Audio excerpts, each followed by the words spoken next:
1670 साली मावळ्यांनी या पनवेलपासून वेढा दिला होता. पनवेलपासून चिखला मातीचे अडसर तयार करत मावळे या किल्ल्याच्या तटबंदीपर्यंत पोहोचले होते.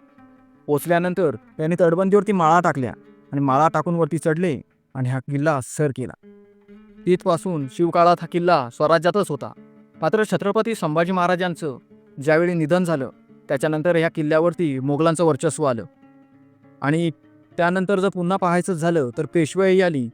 म्हणजे पेशव्यांचं जेव्हा साम्राज्य आलं, जेव्हा स्वराज्यावरती नियंत्रण आलं पेशव्यांचं, त्यावेळी हा किल्ला पुन्हा स्वराज्यात सामील करण्यात आला. त्यावेळी या किल्ल्याचे किल्लेदार होते अनंतराव फडके. हे अनंतराव फडके हे आद्य क्रांतिकारक वासुदेव बळवंत फडके यांचे आजोबा. आणि वासुदेव बळवंत फडके यांच्या मनात क्रांतीची ज्योत इथूनच पेटली असं म्हटलं तरी वावगं ठरणार नाही. त्यांचा हा फलक आपल्याला किल्ल्यावरती जाताना पाहायला मिळतो. मात्र इसवी सन 1818 दुसऱ्या बाजीरावाने इंग्रजांपुढे संपूर्ण शरणागती पत्करली. त्यामुळे इंग्रजांनी मराठ्यांच्या बहुतेक किल्ल्यांवरती आक्रमण केलं.